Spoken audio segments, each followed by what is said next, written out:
à toutes et à tous l'équipe, j'espère que vous allez bien. Pour cette nouvelle vidéo, on se retrouve pour le résumé complet de la 6e étape du Tour de Suisse 2024. Une étape avec un profil particulier. On va justement regarder le profil de cette étape. Seulement 42,5 km au programme. Une petite descente, enfin même un faux plat descendant jusqu'à l'arrivée de l'ascension finale qui mesure 6,5 km pour des pourcentages moyens autour de 8%. Donc assez pentu, mais assez court quand même. Donc là, départ réel, on a tout de suite des coureurs qui veulent se mettre dans une échappée. On retrouve un coureur de la DSM, un de la Bike Exchange, un de la Education First et un de la Cofidis pour, voilà, sur du faux plat descendant, une vitesse moyenne autour de 60 km/h dans la première demi-heure de course, ça va vite. Et le peloton a été tiré, ça roule également vite derrière. L'échappée est en train de se créer, échappée validée par le peloton. On est désormais plus qu'à 10 km de l'arrivée et l'échappée a 1 minute 14 d'avance sur le peloton. Qui on a dans cette échappée? On a déjà Stéphane Bissegger, le Suisse de la formation IF Education First. Le coureur est expérimenté au contre-la-montre. On a également donc un DSM, c'est le néerlandais Frank van den Broek. Et c'est un Jayco Alula et pas un Bike Exchange, Jayco Alula, qui est ici. J'ai pas son identité, on verra ça tout à l'heure. Un trio de tête qui compte 1 minute d'avance à 6 km de l'arrivée. On est donc dans la dernière ascension, enfin la première et dernière ascension de la journée, vous l'avez compris. Ils ne sont plus que deux, hein, tout simplement parce que le coureur de la formation Bike Exchange n'a pas tenu le coup. On retrouve Van den Broek et Bissegger en duo de tête. Et derrière, c'est la formation Ineos d'Egan Bernal et de Tom Pidcock qui roule pour mettre le train du peloton. Beaucoup de coureurs détachés par grappe. Tout cela ont perdu la connexion au peloton. On voit l'écrémage qui est bien présent et toujours 1 minute d'avance pour les hommes de tête. La formation Ineos qu'on voit aux avant-postes. Et c'est la UAE maintenant qui prend le coup de force. Plus que 44 secondes d'avance pour ces deux hommes-là. Van den Broek, Bissegger. Bissegger qui va attaquer. Alors il va pas attaquer pour jouer la victoire d'étape. Il va aller chercher un bonus de sprint Tissot qui attribue une petite prime et une montre. Donc Bissegger lui a fait son boulot. Ce qu'il voulait c'était le sprint. Derrière la UAE continue de rouler. Avec Adam Metz qui est bien placé, le maillot jaune.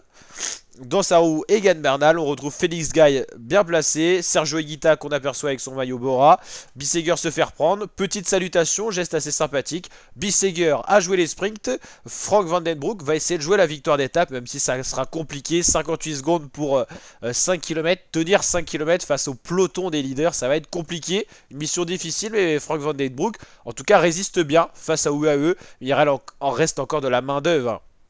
On a encore le Mexicain là qui n'a pas roulé et Adam Yates suivi de Joao Almeida dans la roue. Premier, deuxième du général, c'est le doublé de UAE. Et ça c'est le Mexicain. Alors comment il s'appelle déjà ça va revenir. En tout cas, c'est la formation UAE qui roule.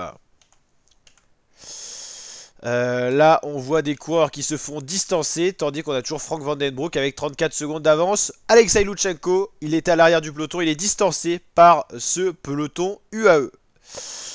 UAE qui est donc emmené par le Mexicain Del Toro. C'est Del Toro, Isaac Del Toro, voilà, ça vient de me revenir. Et là, l'écrémage est conséquent. Isaac Del Toro, il a un bon tempo et il permet de revenir à 18 secondes de cet homme-là qui est le seul rescapé de l'échappée matinale.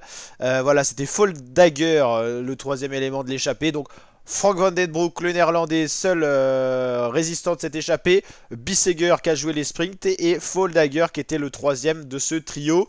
Ça va être fini pour Isaac Del Toro et c'est direct l'attaque du maillot jaune du leader Adam Yates qui décide de passer à l'offensive. Joao Almeida qui est derrière, deuxième du général, ne réagit pas vu que c'est la même formation UAE. Il va laisser les autres coureurs réagir et se fatiguer possiblement. Voilà, ça va revenir sur le coureur échappé. C'est Adam Yates qui est donc parti seul en tête. On voit une réaction de Skelmose avec son le champion du Danemark qui réagit et qui va réagir avec Bernal, Skelmose et Almeida, donc un trio derrière Adam Yates, le leader du général. Bernal va faire le forcing pour essayer de rentrer, ça va être compliqué et finalement on va trouver une physionomie assez spécifique. Bernal va se tasser un petit peu dans son accélération, va se faire reprendre par Skelmose et c'est Joao Almeida qui va contrer, qui va rejoindre son leader Adam Yates. On a donc un duo à l'avant mais un duo de la même équipe. UAE, Joao Almeida, le deuxième du général à 40 secondes de son leader, et Adam Yates, le maillot jaune. Un duo et c'est Almeida quand même, Adam Yates à 700 mètres de l'arrivée. Une étape qui a été assez spectaculaire, mais la UAE domine toujours ce Tour de Suisse. Les coureurs se relayent à l'avant, les deux UAE, ils se prennent des relais. Je pense qu'Adam Yates risque de laisser la victoire à Joao Almeida pour son boulot qu'il a fait les précédentes journées, et sachant qu'Adam Yates a déjà gagné. Derrière, le duo Skelmose-Bernal, mais qui ne sont pas en mesure de revenir sur ces deux-là. Les plus forts, c'est Almeida et Adam Yates, et Almeida est même très fort. Alors, est-ce qu'Adam Yates laisse la victoire comme ça volontairement? En tout cas, il est décroché de la roue. C'est ça qui est assez bizarre. On s'est dit Adam Yates va laisser la victoire à Almeida, mais Adam Yates n'a pas tenu la roue d'Almeida. Donc est-ce que Almeida était plus fort aujourd'hui? En tout cas, victoire de la formation UAE avec Joao Almeida qui s'impose aujourd'hui, le deuxième du général. Adam Yates célèbre cette victoire, il n'a pas l'air tracassé, donc à mon avis il a dû laisser tranquillement Almeida gagner. Skelmose troisième, Bernal quatrième, Lenny Martinez qui fait une belle étape, va terminer cinquième, Pidcock sixième. Ensuite Enric Mas, défaillance du jour, qui va arriver en même temps que le maillot blanc Oscar Hindley, Rubio. Et on a vu Félix Gall avec son maillot Décathlon AG2R la mondiale. Le vainqueur du jour, Joao Almeida, qui s'impose avec 4 secondes d'avance sur son leader Adam Yates. Skelmose, Bernal, Martinez, Pidcock, Enric Mas. Ah non, c'est Richie Tello le maillot blanc. Pelayo Sanchez et Félix Gall. Le classement général, Adam Yates premier leader à 35 secondes d'avance sur un équipier, Joao Almeida le portugais. Egan Bernal sur le podium à 1,11, Enric Mas quatrième. Il a perdu du temps aujourd'hui mais il n'a pas perdu de position générale. L'Américain Richie Tello 5e, Skelmose 6e, Oscar Hindley 7e, Pidcock 8e. 9e, Sianous Tebrouk et 10e pour fermer la marche du top 10, Sergio Higuita, le Colombien de la Bora Hansgrohe. La suite du classement général avec le premier français qui est Lenny Martinez à la 18e position. C'est pas très brillant pour le peloton français.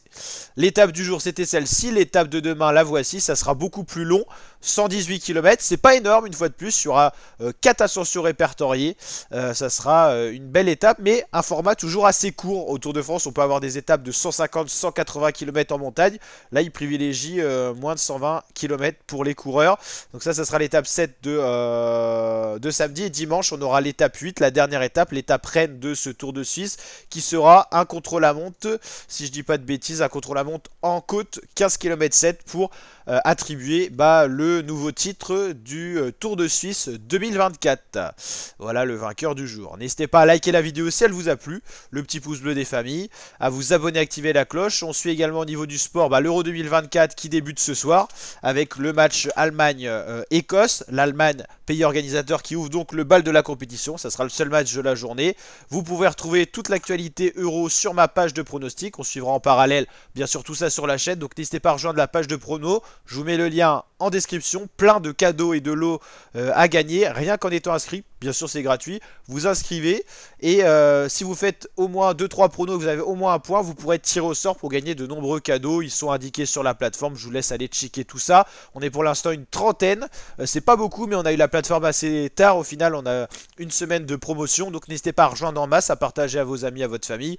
On va kiffer et voilà, il y a pas mal de monde qui est là, donc on se régale la team. N'hésitez pas à nous rejoindre, c'est vraiment sympathique. Vous pouvez pronostiquer tout l'Euro, vous avez la date de chacun des matchs, vous aurez les scores en direct, vous aurez plein de petites questions et d'anecdotes sur l'Euro. Donc n'hésitez pas à nous rejoindre, c'est vraiment full kiff. Je vous dis à très bientôt pour de nouvelles vidéos la team. Ciao ciao.